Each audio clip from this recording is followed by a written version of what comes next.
सावधान प्रारंभ करते। ओम नमः सिद्धेभ्यः। नमो अरिहन्ताणं नमो सिद्धाणं नमो आयर्याणं नमो उवच्छायाणं नमो लोये सव्यसाहुणं मंगलम भगवान वीरो मंगलम गौतमो गणी मंगलम कुंद कुंदारियो जैन धर्मोस्तु मंगलम सर्व मंगल मांगल्यम सर्व कल्याण कारकम प्रदानम सर्व धर्माणां जैनम जयतु शासनम जैनम जयतु शासनम यस्य स्वयं स्वभावाप्ते भावे कृतस्मै कर्मणा तस्मै संज्ञानिरूपाय नमोस्तु परमात्मने प्रगटा सहज स्वभाव निज हुए करम अरिनाश ज्ञान रूप परमात्म को प्रणमो मिले प्रकाश प्रणमो मिले प्रकाश।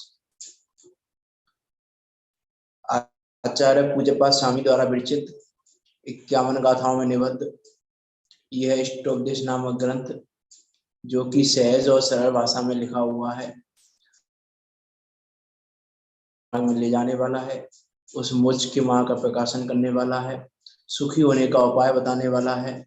ऐसा ये सहज और सरल भाषा में लिखा हुआ ग्रंथ, इस पर हमारी चर्चा चल रही है। आचार्य पूज्यपाद स्वामी यहाँ पर इष्ट का उपदेश दे रहे हैं, अर्थात गायक का उपदेश दे रहे हैं, अर्थात वो गायक तक लेके जाना चाह रहे हैं। लेकिन यह जीव जिन कारणों से उस गायक को नहीं जानता है, उस गायक तक नहीं पहुंचता है, उन कारणों की चर्चा करते हुए आचार्य पूज्यपाद स्वामी हमको गायक तक लेके जाएंगे। उन सब की चर्चा यहाँ क्रम से चल रही है। कल तक हमारी चर्चा गाथा नंबर 17 तक हो चुकी है। गाथा नंबर 17 में आचार्य पूज्यपाद स्वामी ने भोगों के स्वरूप की चर्चा की कि वास्तव में भोगों का क्या स्वरूप है, वास्तव में ये भोग किस प्रकार से इस जीव को अनादिकाल से संसार भ्रमण करा रहे हैं।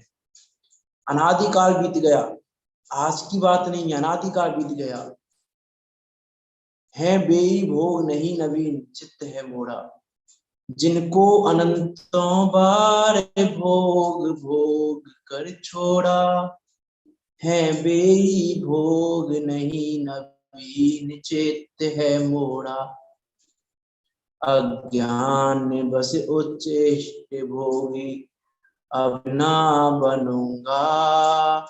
पाया जिन शासन अब भव का अभाव करूंगा। ऐसी भावना आनी चाहिए भोगों के स्वरूप को जान के कि अरे एक तो ये भोग दुखदाई है एक बात और दूसरा ऐसा कोई भोग नहीं है जिसको हमने भोगा ना हो। सारे भोगों को भोग चुके हैं। जिन भोगों को हमें भोगने की लालसा है, जिन भोगों को हम भोगना चाहते हैं कि इसको और भोग ले तो सुख मिल जाएगा, इसको और भोग ले तो सुख मिल जाएगा, तो यहाँ तो आचार्य कह रहे हैं कि सारे भोगों को भोग चुके हो तुम। ऐसा कोई भोग नहीं है तो तुमने ना भोगा हो, जिनको अनंतों बार, एक बार भी नहीं, एक बार भोगा हो ऐसा नहीं, एक बार भोग के देख ले। ऐसा नहीं रसगुल्ला खाया तो था लेकिन टेस्ट नहीं आया, एक बार और खा के देख ले। अरे अनंतों बार खा लिया रसगुल्ला, एक बार नहीं अनंतों बार खाया है लेकिन सुखी नहीं हुए। वो आती है ना उसमें बीतराग पूजन की लाइन में आती है एक जयमाला में, भव भव भटकते बहुत काल बीता, रहा आज तक मोह मदिरा ही पीता। फिरा ढूंढता सुख विषयों की माही, फिरा ढूंढता सुख भोगों की माही। मिली किंतु उनमें असह वेदना ही महाभाग्य से आप को देव पाया, तिहु लोक में नाथ अनुपम जताया। उस अनुपम उस ज्ञायक स्वभाव भगवान बता रहा, उसको नहीं देख रहे हम, कहाँ लगे हुए हैं वह भोगों को भोगने में। फिर ढूंढता सुख विषयों के माही, बस विषयों में ही छलांग लगाते रहते हैं। जी ने कहा ना, विषयों में छलांग लगाता रहता है, एक विषय से दूसरी विषय, दूसरी से तीसरी, तीसरे से चौथे विषय में, इस प्रकार एक के बाद एक छलांग लगाता रहता है।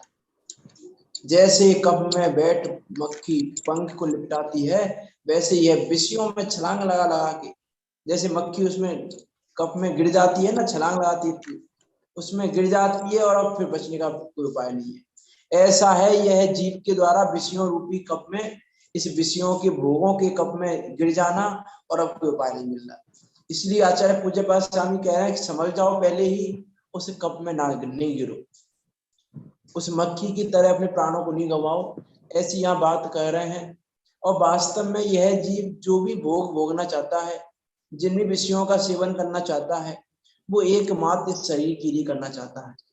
हम विचार करके देखें, किसी भी भोग किसी भी विषय को हम उठा के देख लें, सुबह जगने से लेके रात को सोने तक, और रात को सोने से लेकर सुबह जगने तक, हम जो भी भोगों का सेवन करते हैं, जिन भी विषयों का सेवन करते हैं, आप म्यूट कर लें, डिस्टर्बेंस आ रहा है थोड़ा। जिस भी विषयों का भोगों का सेवन करते हैं, वो एकमात्र इस शरीर के लिए करते हैं, और दूसरा कोई भी इसका पर्पज नहीं है। इसका पर्पज एकमात्र क्या है, बस ये शरीर मेरा सुखी रहे।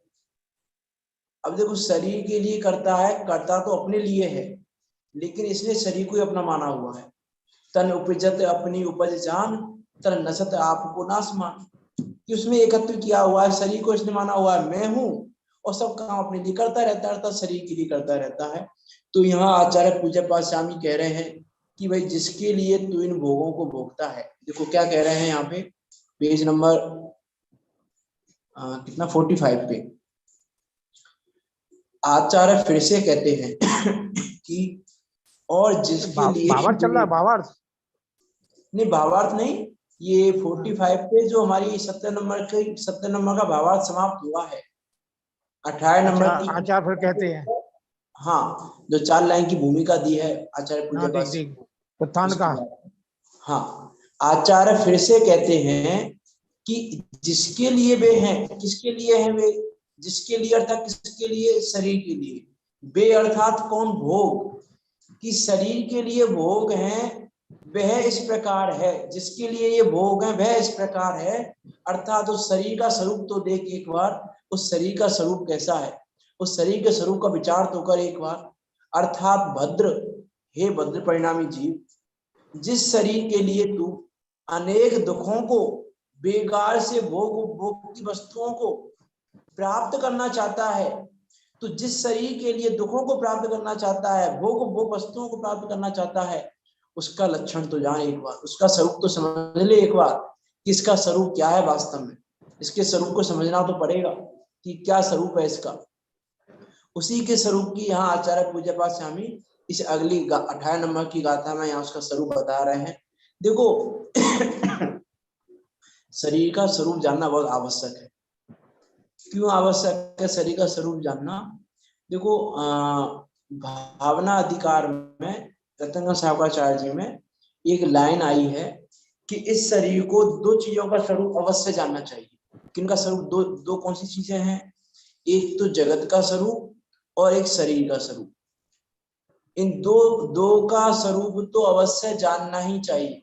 क्यों जानना चाहिए? कि जगत का स्वरूप जानेंगे तो जगत का स्वरूप जानने से क्या होगा कि जगत का स्वरूप जानोगे तो फिर ये जो पंच परावर्तन है, ये संसार परिभ्रमण है, इससे भय लगेगा आपको। भय लगेगा तो आप संसार से में भ्रमणे का उपाय नहीं करोगे, अर्थात संसार में भ्रमणा ना पड़े उस प्रकार का उपाय करोगे जगत का स्वरूप जानोगे तो। और दूसरा कहा कि शरीर का स्वरूप, कि शरीर के स्वरूप को जानोगे, शरीर के स्वरूप का चिंतन करोगे तो इस शरीर के प्रति तुम्हारा राग भाव खत्म हो जाएगा। अर्थात यदि आपको संसार परिवर्तन से भयभीत होना है तो जगत का स्वरूप देखो कि जगत का स्वरूप कैसा है। और यदि आपको शरीर के प्रति एकत्व बुद्धि को समाप्त करना है, इस शरीर के प्रति राग भाव को समाप्त करना है, और यदि हम कहें कि यदि आपको भेद विज्ञान करना है तो भेद विज्ञान करने के लिए ये शरीर का स्वरूप जानना अत्यंत आवश्यक है। देखो 18 नंबर की गाथा पढ़ते हैं। भवन्ति प्राप्य यत् संगम शुचिनी शुचिन अपि भवन्ति प्राप्य यत् संग मशुचिनी शुचिन अपि सैकाय संतापाय तदस्तर्तम प्रार्थना वृथा। क्या कह रहे हैं यहाँ पे देखो, प्रार्थना वृथा है। किनकी प्रार्थना वृथा है? भोगों की। तद अर्थम, उसके लिए भोगों की प्रार्थना वृथा है। किसके लिए? सहकाय, उस शरीर के लिए। किस शरीर के लिए? तो क्या कह रहे हैं? भवंती प्राप्य यत संग, यत अर्थात सहकाय, वह शरीर। कौन सा शरीर? यत, जिसके संग, जिसका संयोग होने पर शुचिनी, शुचिनी अर्थात शुचि, शुचि शब्द किसके लिए आता है? पवित्रता के लिए। वो पवित्र भी क्या हो जाते हैं? शुचिने अपि, कि यहाँ पे आशुचिनी और अगले में शुचिनी है। आशुचिनी यत संग, और माँ को जब हम संधि विच्छेद में लेंगे तो आशुचिनी, कि जिसके संग से अपवित्र हो जाते हैं। कौन? शुचिने अपि, पवित्र पदार्थ भी भवंती हो जाते हैं, प्राप्त हो जाते हैं। किसको?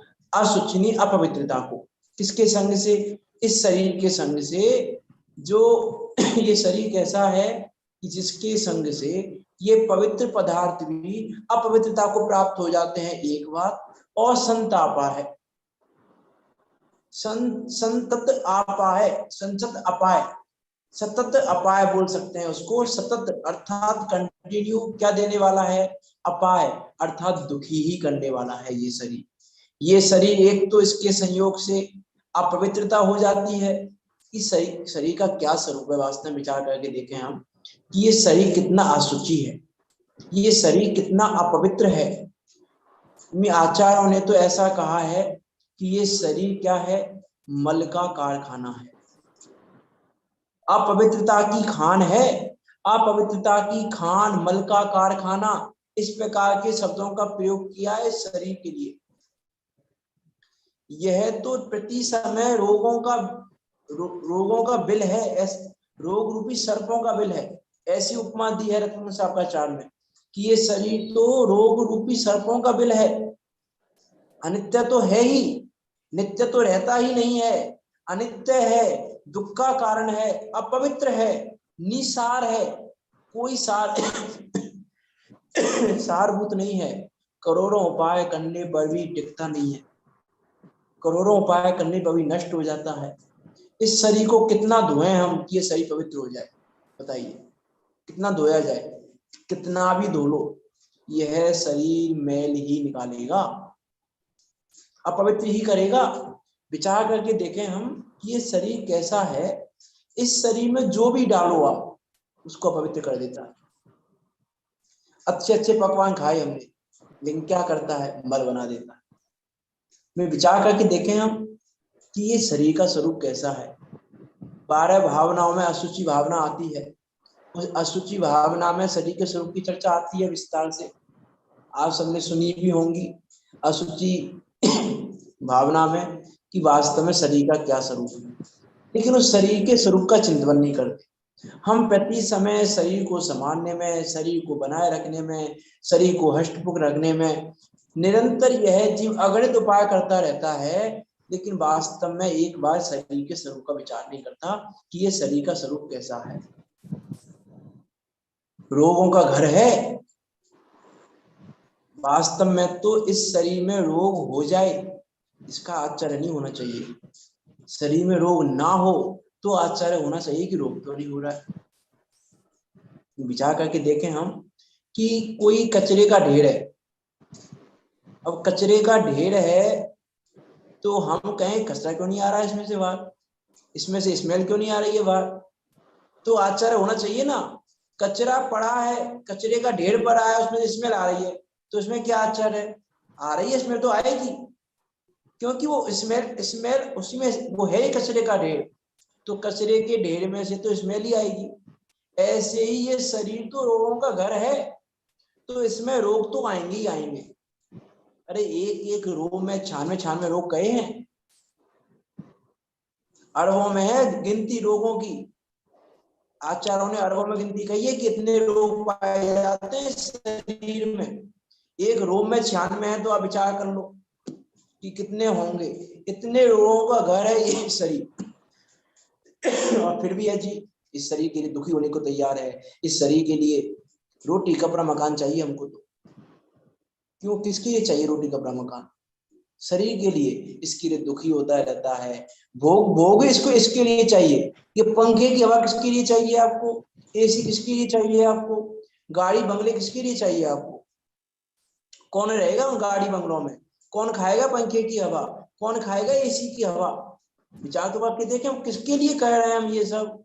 कि शरीर के लिए। तो आचार्य पूज्य पाद स्वामी कह रहे हैं भैया शरीर का स्वरूप तो समझ। रोगों का जिसमें निवास है,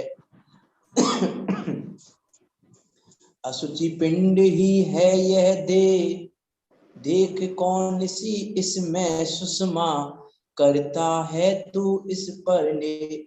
कि हमें तो ये बता, इस शरीर में तूने ऐसा क्या देखा कि तू शरीर से स्नेह कर रहा है? ऐसा कह रहे हैं कि रोगों का जिसमें निवास है, असुचि पिंड ही है ये देह। असुचिता का पिंड है, असुचिता की थैली है, असुचिता का भंडार है, मल से भरा घड़ा, और ना जाने क्या क्या उपमाएं दी हैं जिनागम में। इस शरीर के स्वरूप के लिए तो बहुत चर्चाएं की हैं जिनागम में।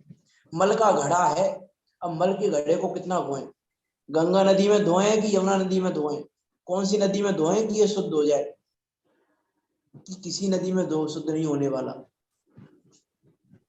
हम सोच रहे हैं कि गंगा नदी में स्नान करने से ये शरीर शुद्ध हो जाएगा, ये शरीर पवित्र हो जाएगा, लेकिन आचार्य पूज्य पाद स्वामी कह रहे हैं कि ये शरीर का स्वरूप ऐसा है कि तुम गंगा नदी में नहाओगे ना, तुम्हारा शरीर तो पवित्र नहीं होगा, लेकिन वो जो गंगा नदी का जल था ना शुद्ध, वो भी अपवित्र हो जाएगा, वो भी गंदा हो जाएगा। ऐसा है ये शरीर। विचार करके देखें हम, जल है बिल्कुल, अभी ताजा जल आया है, छना हुआ जल है, प्राशुद्ध जल है, बिल्कुल शुद्ध जल है, और हमने शरीर के ऊपर डाला, शरीर के ऊपर डाला, शरीर से निकल गया वो जल। उस जल को हम काम में लेते हैं पीने के, क्यों? अपवित्र हो गया। शरीर तो बहुत अच्छा है ना ये, कि नहीं? इससे शरीर के संपर्क में जैसे ही आया वो जल, वैसे ही अपवित्र हो गया। कौन सा पकवान है जो मलरूप ना होता हो? कौन से पकवान को खाएं? चलो विचार करके देखें, मल की बात तो बहुत दूर की है, हम विचार करके देखें। कोई अच्छा पकवान है, मान लो कोई भी जो हमारा मन पसंद है पकवान, कोई अच्छा पकवान खाया हमने, कोई हलवा ले लो, कोई मिठाई ले लो, अच्छी सी कुछ भी ले लो, हमने वो खाया।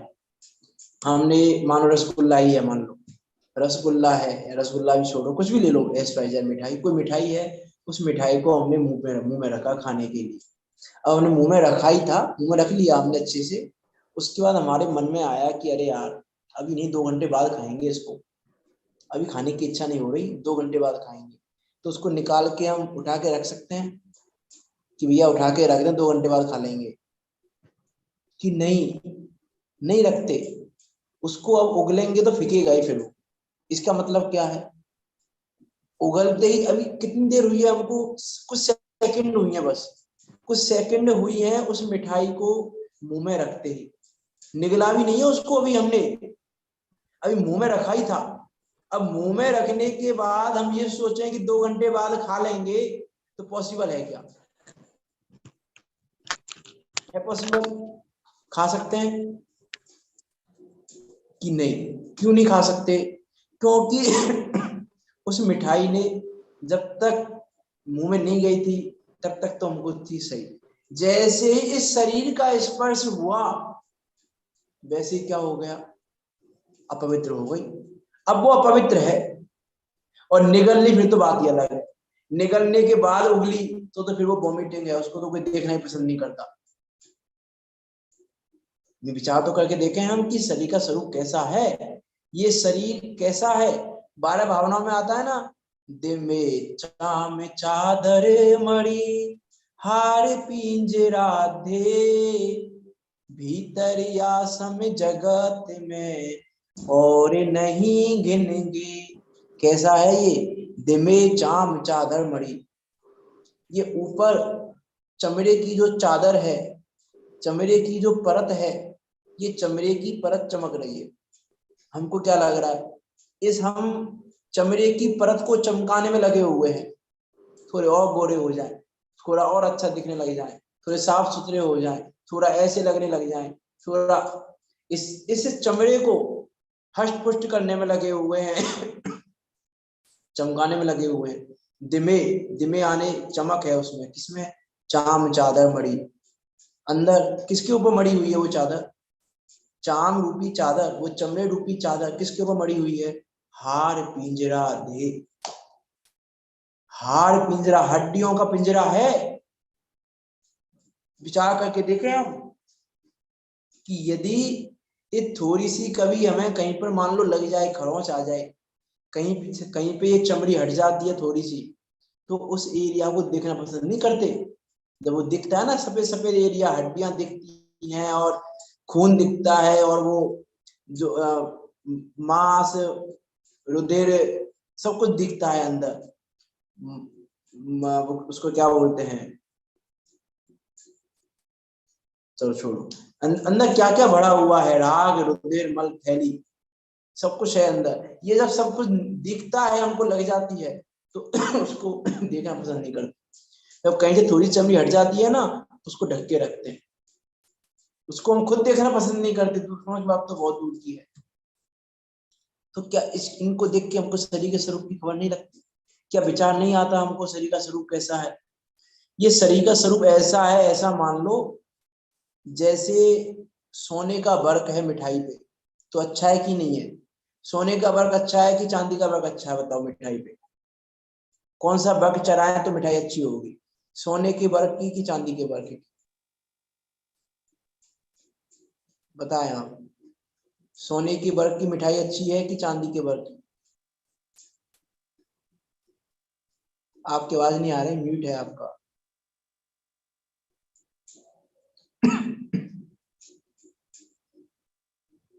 आप कुछ कह रही हैं, शायद आपकी आवाज नहीं आ रही है।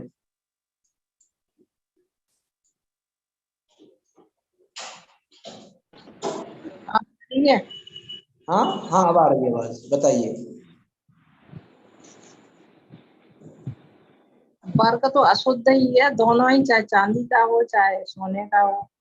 नहीं, दोनों में से पूछ रहा हूँ मैं, तो दोनों में से किसको चुनेंगी आप, सोने का वर्क कि चांदी का वर्क, कौन सी मिठाई अच्छी है। कोई चलो कोई बात नहीं, मैं बता देता हूँ कि हम नहीं बता पाएंगे कौन सी मिठाई अच्छी है, क्यों, क्योंकि वर्क देख के निर्णय नहीं कर सकते हम, हमें पहले ये बताओ मिठाई कौन सी है, उसके बाद हम निर्णय करेंगे कि सोने के वर्क की अच्छी है कि चांदी के वर्क की।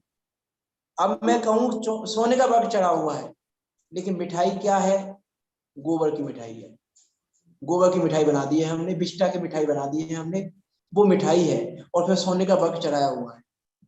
अब क्या कहेंगे, अरे अरे, और भी हमको क्या लग रहा था, सोने का वर्क, सोने के वर्क की मिठाई, ऐसा ये वर्क है, ये उस मल रूपी मल की मिठाई है अंदर, और उस मल की मिठाई पर ये चमड़े रूपी वर्क चढ़ा हुआ है, और हम क्या खुश हो रहे हैं, चमड़ा हमारा, हम तो बहुत गोरे हैं, हमारा वर्क तो बहुत गोरा है, हमारा वर्क तो ऐसा है, हमारा तो सोने का वर्क है, हमारा तो चांदी का वर्क है।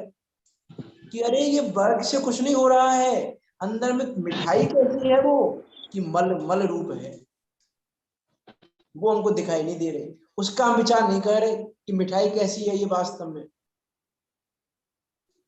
ये मिठाई है कैसी, कितनी धोएं इसको हम, इस शरीर को कितना धोएं कि पवित्र हो जाए, इस शरीर में ऐसा क्या डाला है कि पवित्र हो जाए, कि ये शरीर तो 3 काल में पवित्र होने वाला नहीं है। इस अपवित्र वस्तु को पवित्र करने के चक्कर में हम अपने उस पवित्र गैर स्वभाव को नहीं जान पा रहे, प्रति समय लगे हुए हैं बस शरीर के लिए, जो भी कार्य कर रहे हैं शरीर के लिए, इंद्रियों के लिए। सारी पांचों इंद्रियां शरीर में गर्भित हैं। अब शरीर के लिए हम जो कार्य कर रहे हैं वो पांचों इंद्रियों के लिए ले लेना। पांचों इंद्रियों के लिए हम जो जो कार्य कर रहे हैं वो सारे कार्य ले लेना। वो सारे कार्य किसके किसके हो रहे हैं, किसके लिए हो रहे हैं, कि शरीर के लिए। उसमें आती है ना लाइन, तू नित्य पोके यह सूखे जो धोवे त्यों मैली, निस दिन करे उपाय देखा रोग दशा फैली। विचार करके देखें, हम में से ऐसा कौन है जो ये चाहता है कि मैं रोगी हो जाऊं? कोई है हम में से ऐसा जो ये चाहता हो कि मैं रोगी हो जाऊं? कोई ये चाहता हो कि मैं मोटा हो जाऊं? कोई ये चाहता हो कि भैया मेरे बीपी की बीमारी हो जाए, मेरे शुगर की बीमारी हो जाए, मेरे ये बीमारी हो जाए, मेरे कैंसर हो जाए? कोई चाहता है क्या इस प्रकार की? कोई है चाहने वाला ऐसा? हम में से, आप में से, इस दुनिया में कोई दिखाई देता है हमको ऐसा चाहने वाला कि नहीं? कोई नहीं दिखाई देता। बराबर बात है, कोई नहीं दिखाई देता। और हम प्रतिदिन इसका उपाय भी करते हैं। कोई मॉर्निंग वॉक पे जाता है, कोई एक्सरसाइज करता है, कोई योगा करता है, कोई जिम में जाता है, कोई कहीं जाता है, कोई कहीं जाता है। कोई अपना खान पान इस प्रकार का रखता है कि मैं रोगी ना हो जाऊं। कोई खान पान में फल फ्रूट की मात्रा अधिक रखता है, किस लिए? मैं रोगी ना हो जाऊं। कोई अपने खाने को सुधारता है, कोई अपनी दिनचर्या को सुधारता है। ये करते ही नहीं करते हैं आप और हम? करते हैं ना ये सब चीजें। लेकिन बताइए, ये सब करने के बाद भी हमको रोग होता है कि नहीं होता है? क्या आज कोई भी जीव कैंसर से नहीं मर रहा है? क्या किसी को शुगर की बीमारी नहीं हो रही है? क्या किसी को बीपी की बीमारी नहीं हो रही है? क्या कोई मोटा नहीं हो रहा है? हो रहा है ना। तो क्यों क्यों हो रहा है? क्या रीजन है? दुर्जन देह स्वभाव बराबर। लाइन आती है ना, दुर्जन देह स्वभाव बराबर। इस शरीर का स्वभाव दुर्जन जैसा है, शत्रु जैसा है इसका स्वभाव। ये शरीर मेरे अकॉर्डिंग नहीं चलता, ऐसा स्वभाव है इसका। निस्दिन करे उपाय देखा, निस्दिन प्रति समय यह जीव देह का उपाय करता है, रोग दशा फैली। फिर भी रोग रूपी दशा फैलती रहती है। माते पिता रज भी रज मिलकर बनी देह केरी, मां से हाड़ नस लहू राग की। वो मैं उस समय क्या था ना, मवाद, उस समय मुझे वर्ड याद नहीं आ रहा था। मवाद उस समय बोला था ना मैं, अभी उस समय याद नहीं आ रहा था कि मवाद भरी हुई है अंदर, उसको देखना पसंद नहीं करते। मां से हाड़ नस लहू राग की, प्रकट व्याधि घेरी, काना पौना पड़ा हाथी है, चूसे तो रोवे, फले अनंत जो धर्म ध्यान की वो विषय बोवे। क्या कर रहे हैं हम? विचार तो करके देखें हम। कितना इत्र लगाए हम शरीर में कि शरीर में सुगंध आने लग जाए? बताओ, कितना इत्र लगाना चाहिए हमको कि हम, अब इत्र नहीं लगाना चाहिए उसका, अभी उसकी बात नहीं कर रहे। कितना इत्र लगाएं कि ये शरीर की दुर्गंध समाप्त हो जाए? विचार करके देखें हम शरीर की अपवित्रता के बारे में।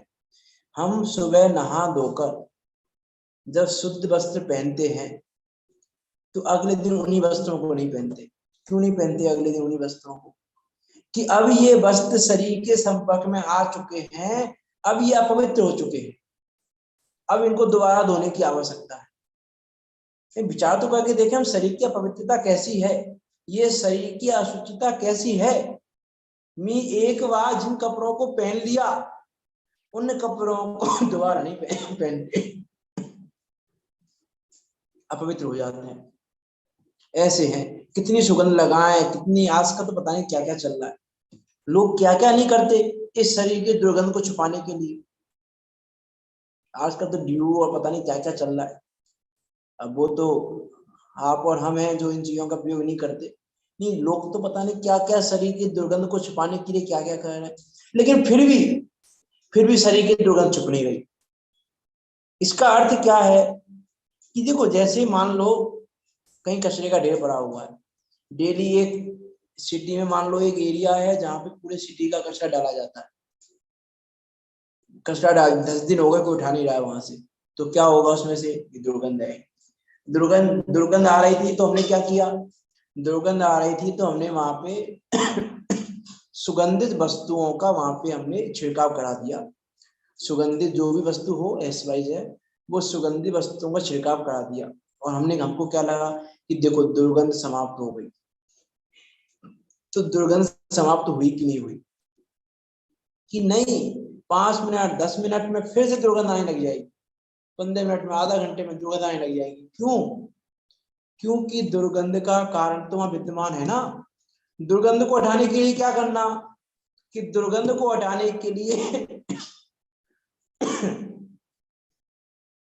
उस कचरे को वहां से हटाना। दुर्गंध हटाने के लिए सुगंधित वस्तुओं का छिड़काव करना उपाय नहीं है। दुर्गंध को हटाने के लिए उसका दुर्गंध वस्तु को हटाना ही एकमात्र उपाय है। वैसे ही इस शरीर की दुर्गंध से यदि आपको परेशानी है, यदि आप शरीर की दुर्गंध से परेशान हैं, तो वो कार्य कीजिए जिससे ये शरीर ना रहे, जिससे हम अशरीर दशा को प्राप्त कर लें, हम वो कार्य करें। तो वो ही एकमात्र उपाय दुर्गंध को दूर करने का, दूसरा उपाय नहीं है। हम सोचें कि नहा के हम दुर्गंध को दूर कर लेंगे, अरे बहुत पसीने की बदबू आ रही है, बहुत पसीने की दुर्गंध आ रही है, नहा लेते हैं। कि नहा के क्या हो जाएगा, ये एक नहा के फिर बदबू आने लग जाएगी थोड़ी देर में, तो नहा के क्या क्या मतलब निकला। तो वास्तव में तो उपाय उसका ये है, कितना पोषण करें, कितने इसको किस्मी बादाम खिलाएं हम इस शरीर को, क्या करें इस शरीर के साथ कि शरीर की दुर्गंध समाप्त हो जाए, शरीर बलवान हो जाए। ये भद्दा हो रहा है बहुत, शरीर दुबला पतला सा हो रहा है, थोड़ा हष्ट पुष्ट सा हो जाए। क्या करें, कितना संवारें इस शरीर को हम, कितना सुधारें इस शरीर को हम, कितना हम ये वाला व्यायाम करें कि बाल सफेद ना हो हमारे, कितना हम ये वाला व्यायाम करें कि हमारी काया में झुर्रियां ना पड़े। बताओ कितना करें कि इस शरीर में झुर्रियां ना पड़े। क्या उपाय करें, कौन सी क्रीम लगाएं हम कि इस शरीर में झुर्रियां ना पड़े। कुछ भी नहीं करना। कौन से साबुन का प्रयोग करें कि बाल सफेद ना हो। है कोई ऐसी चीजें कि नहीं है, कि वस्तु का स्वभाव है ये तो दिन पे दिन ये शरीर बस सूरत ही होता है। आप विचार करके देख लेना, जन्म के हमको देखो, हम लोग कहते हैं ना छोटे बच्चे बहुत क्यूट होते हैं, कहते ही नहीं कहते हैं कि छोटे छोटे बच्चे बहुत क्यूट लगते हैं, लेकिन जैसे जैसे बड़े होते जाते हैं उनकी वो क्यूटनेस समाप्त होती जाती है। ये किस बात का सूचक है, ये इस बात का सूचक है कि वो शरीर जो जन्म के समय था, जन्म के समय के साथ प्रति समय बदसूरती की तरफ बढ़ रहा है। जो बचपन में क्यूट पना था, अब वो बस सूरत पने की तरफ बढ़ रहा है वो शरीर हमारा, इसलिए वो क्यूटनेस समाप्त होती जा रही है। इसलिए हमको बच्चे तो लगते हैं क्यूट और बड़े क्यूट नहीं लगते। ये इस बात का सूचक है। ये बात हमको शरीर का स्वरूप बता रही है कि शरीर का स्वरूप कैसा है। हम ये तो लॉजिक में कह देते हैं, लॉजिक में बच्चे बहुत क्यूट होते हैं, बच्चे बहुत क्यूट होते हैं, लेकिन हमने कभी इस एंगल से विचार किया इस बात का कि बच्चे क्यूट क्यों होते हैं, बड़े क्यूट क्यों नहीं होते।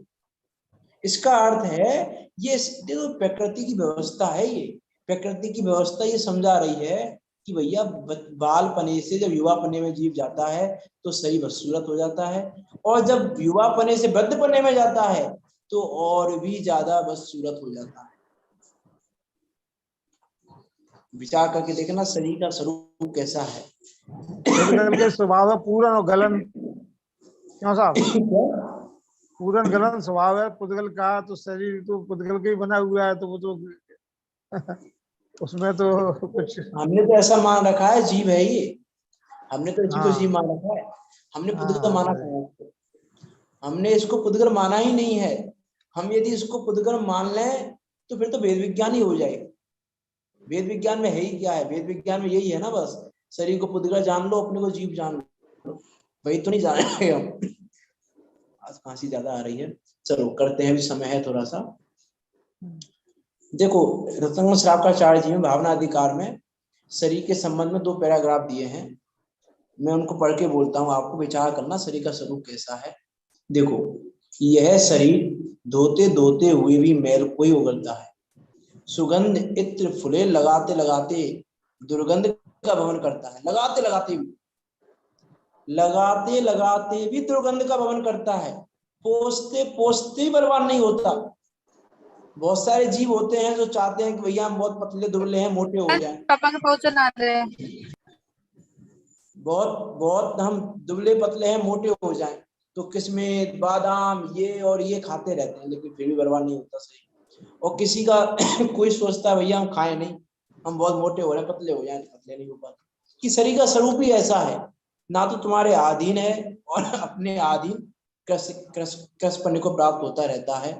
पोसते पोसते बर्बाद नहीं होता, संभालते संभालते भद्दा होता जाता है, सुधारते सुधारते बदसूरत होता रहता है। सुख जैसा देते होना होगा देते वैसा होगा। क्या जैसा होना होगा वैसा होता है, अपन विकल्प करते हैं कि हम मोटा कर ले, पतला कर ले, कुछ नहीं बिल्कुल होना। बिल्कुल बिल्कुल, वो तो एक पॉइंट ऑफ व्यू है ही है जो कर्तृत्व का नाश करता है। लेकिन यहाँ तो हम कह रहे हैं कि इसके स्वरूप को समझो। यहाँ तो ये कह रहे हैं कि इसका स्वरूप कैसा है शरीर का। ये तो एक है ही है कि हमारे अधीन नहीं है, ये तो ये स्वरूप प्रत्यक्ष दिखाई दे रहा है हमको शरीर का कि हमारे करने से नहीं हो रहा है। हम अपने करने से मोटे नहीं हो रहे, हम अपने करने से पतले नहीं हो रहे, हमारे करने से शरीर नहीं हो रहा है हमारे करने से बाल काले नहीं रह रहे हैं, हमारे करने से कुछ नहीं हो रहा है। यहाँ तो क्या कह रहे हैं, मंत्र जपते जपते भी निरंतर भयभीत रहता है, शिक्षा देते देते भी गुणों में अनुराग नहीं करता है, रोकते रोकते हुए भी पापों में ही प्रवर्तन करता है ये शरीर, मालिश करते करते भी कठोर होता जाता है, पहुंचते पहुंचते भी गीला बना रहता है। पसीने पहुंच लिए फिर पसीने आ गए, फिर पसीने पहुंच लिए फिर पसीने आ गए कि अरे भैया वो तो है ही, नव द्वार वहे घिनकारी अस देह करें किम यारी। 9 द्वारों से प्रति समय मल बह रहा है ना, 9 प्रति समय बह रहा है। कानों से क्या निकल रहा है, मल ही निकल रहा है ना, कान से, आंख से, नाक से, कहां से क्या नहीं निकल रहा, विचार करके देखें हम। इसीलिए तो स्वरूप में कहा पंडित दौलतराम जी ने, नव द्वार वहे गिनकारी असी असी देह करें कि यारी। ऐसी देह से क्या यारी करना, ऐसी देह से क्या मित्रता करना, ऐसी देह को क्या अपना मानना। मान सकते हैं क्या ऐसी चीज को जो दुर्गंधित हो, उसको अपने घर में रखते हैं क्या? किसी वस्तु में कोई वस्तु खराब हो गई, घर में दुर्गंध आ रही है बहुत तेज, तो रखते हैं उसको तुरंत घर से बाहर, तुरंत फेंकते हैं। क्यों क्यों फेंका आपने? क्योंकि दुर्गंध आ रही थी। तो दुर्गंध आ रही थी, वो वस्तु आप पर सहन नहीं हो रही, और दुर्गंध का घर, इस दुर्गंध का कारखाना, इस मल का घड़ा, इसको साथ में लेके घूमते हो। इसमें आपको दुर्गंध नहीं दिखती, इसमें आपको नहीं लगता, और आती है प्रति समय पसीने की स्मेल आ रही है, कुछ आ रहा है कुछ आ रहा है, प्रति समय ये जीव परेशान है शरीर से। विचार करके देखें हम, प्रति समय परेशान है ये जीव। कोई चंदन का लेप कर रहा है, कोई कुछ कर रहा है, कोई कुछ कर रहा है, लेकिन कुछ फायदा नहीं हो रहा है। विचार करके देखें, प्रति समय गलता रहता है। हमको लग रहा है कि नहीं, हम गलने से बचा लेंगे, कि नहीं बचा पाओगे। किसी को कोढ़ हो गया, किसी को कोई बीमारी हो गई, किसी को कोई बीमारी हो गई, प्रति समय कुछ ना कुछ तो लगा हुआ है शरीर में। प्रति समय शरीर क्षीण हो रहा है, प्रति समय शरीर क्षीण हो रहा है कि नहीं हो रहा है? जो ताकत 20 से 25 वर्ष के बच्चे में है, वो 40 वर्ष के में नहीं है। फिर वो 60 वर्ष के में नहीं है, 40 वर्ष के हैं, वो 60 वर्ष के में नहीं है। क्यों नहीं है? शक्ति क्षीण हो रही है, शरीर क्षीण हो रहा है, दुर्बल हो रहा है, बद्दा हो रहा है, बस सूरत हो रहा है, सब कुछ तो हो रहा है। क्या नहीं हो रहा है? विचार करके देखें हम। शरीर के ऐसे निंदनीय स्वभाव की बात कर रहे हैं कि शरीर का स्वभाव कितना निंदनीय है। उस शरीर के निंदनीय स्वभाव का विचार तो करें हम। क्या कह रहे हैं? भवंती प्राप्त यत् संग असुचिनी सुचिने अपि, पवित्र पदार्थ भी अपवित्रता को प्राप्त हो जाते हैं। ऐसी कोई चीज नहीं है जो इस शरीर का आश्रय पाए और अपवित्र ना हो। ऐसी कोई एक चीज बताएं आप हमें कि ये शरीर के संपर्क में आई और शरीर के संपर्क में आने के बाद ये अपवित्र नहीं हुई। है कोई ऐसी एक चीज? अन्य चीजों की बात नहीं कर रहे हम। कोई एक चीज ऐसी हो जो ये बताए कि भैया हाँ देखो है कोई चीज आपके माइंड में ऐसी कि शरीर के संपर्क में आए और पवित्र ना हो, कि इसका स्वभाव ही ऐसा है कि कचरे के ढेर में हम कोई अच्छी वस्तु डाल दें तो क्या होगा उसका, वो अच्छी वस्तु उसको अच्छा बनाएगी कि खुद कचरा हो जाएगी, कि खुद ही कचरा होगी।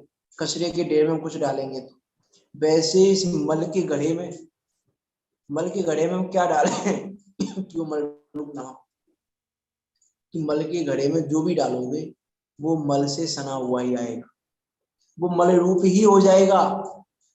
ऐसे शरीर के प्रति कैसे मोह करें, ऐसे शरीर के प्रति यारी कैसे करें। बाहर से तो लगता है बहुत सुंदर है, बहुत सुंदर है, बहुत सुंदर है ये शरीर,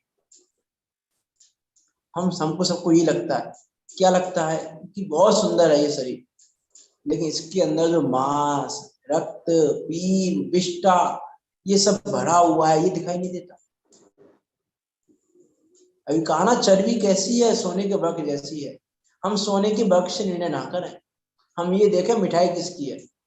गोबर की मिठाई पर सोने का वृक्ष चढ़ा दिया तो इससे कुछ होने जाने वाला नहीं है, इससे किसी वस्तु की प्राप्ति होने वाली नहीं है। इससे सोने का वृक्ष चढ़ा देने से, गोबर की मिठाई पर सोने का वृक्ष चढ़ा दें तो मिठाई अच्छी है कि बेकार है, वो विचार करके देखें। हम गोबर की मिठाई है, गोबर की बनाई गई मिठाई पर हमने सोने का वृक्ष चढ़ा दिया तो क्या होगा, मिठाई अच्छी होगी, सोने का वर्क है, सोने का वर्क है। अरे भैया गोबर है अंदर, विष्ठा भरी हुई है अंदर, ये दिखाई नहीं दे रहा है हमको। यहाँ यही कह रहे हैं, देखो इसकी हिंदी पढ़ते हैं, हो जाते शुचि भी अशुचि छू कर जिसको अर्थ, काया है अति बेग्न में उससे हित भोग अनर्थ। ऐसा समय हो गया, ध्यान ही नहीं दिया। चलो इसको अनुवाद पढ़ लेते हैं बस, बाकी चर्चा इसकी कल करेंगे।